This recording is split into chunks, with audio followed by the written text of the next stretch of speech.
Hello everyone. This is my classroom looks like. So una, natay trash bin from non-biodegradable to biodegradable and recyclable. So it is very important nga natay mga trash bins para ma-segregate ang waste. This is the pathway looks like. So we have here mga plants. So mga uniform nga plants because I love plants. I am plantita. That's why nagbutang kog plants in the plant box, gitungtong sa plant box. Upon entering the room, you have here or we have here, welcome back to school grade 6 humility. My name, I have here 43 pupils, the class program, and then my name, yours truly. Upon entering the door, na ay picture ni Mama Mary carrying her child.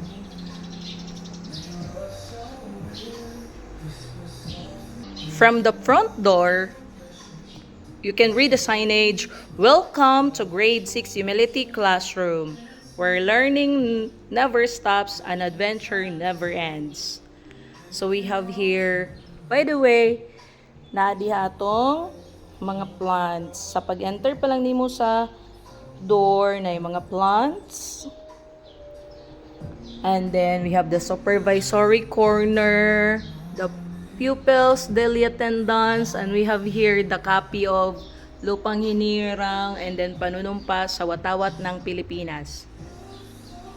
So derita sa tong chalkboard. So we have a huge chalkboard.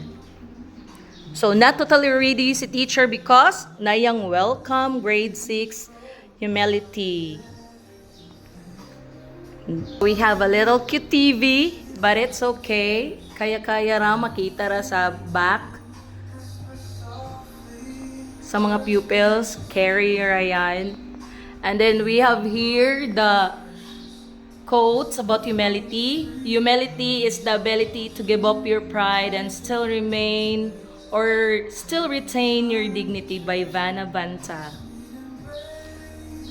On the other side, na ay picture ni Papa Jesus with a girl.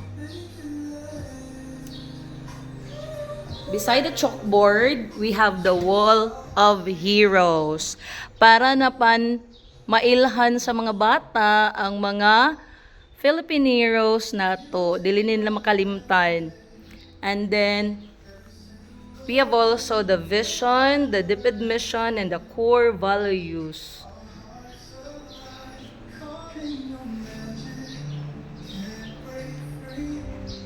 And then pag-enter pa lang sa classroom, naada yun ta mga module and book organizer. Diri na ko ginakip ang mga books para intact sila, dili mga wala. Naapo dayon tay mga plants because I really love plants, flowers. Okay. In this side, natay clock. I am very much particular of the time. That's why nagid mi clock para dili ma-late. And we have here watch, we advocate time, consciousness and honesty. The watch prayer.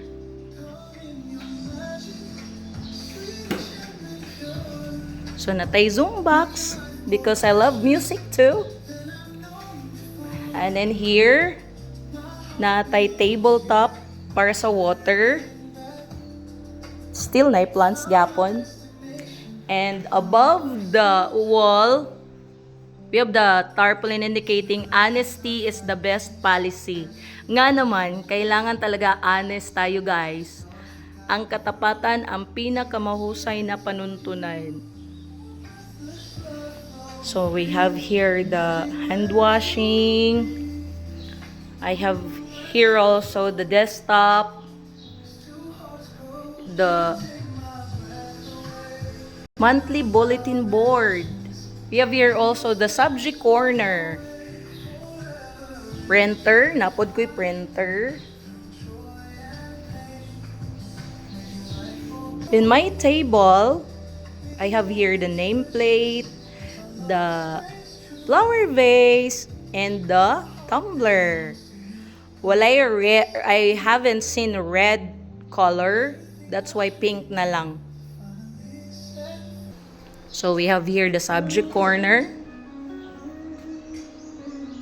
And then my cabinets na totally arranged. And then going to exit door, makita na to diya ang mga books in the reading corner. Wala na ko giwala ang reading corner tungod kay para makabasa ang mga bata during their vacant time. I want them to read, to explore their imagination and whatsoever. Nga ma-widen ang ilang imagination, ilang vocabulary, ma-enhance. So we have here the classroom rules. Read, know, learn, and go. The bulletin board.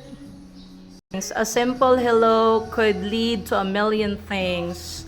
And then, napod tayo mga Bible verse. Anyone who does not love does not know God because God is love. Taken from 1 John chapter 4 verse 8. The Proverbs 16:3, commit to the Lord whatever you do and He will establish your plan. Pag-exit, sa exit door, above the exit door, everything blooms in its own time. Dili tanan mga bata, pareha mo bloom. Lahi-lahi ang ilang time pag-bloom. Nganong blooms? Talking about blooms because I am a beanie fan and I am a bloom. So, we talk about blooms. Okay.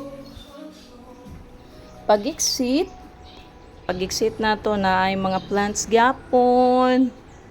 Stairs, padulong sa grade 4. Okay, pag-exit. Natay plant box.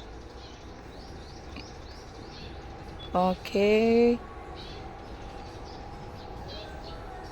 So, kana lang for now. Welcome back to school, grade 6 humility, pupils, parents, visitors, ug ang tanan welcome. God bless.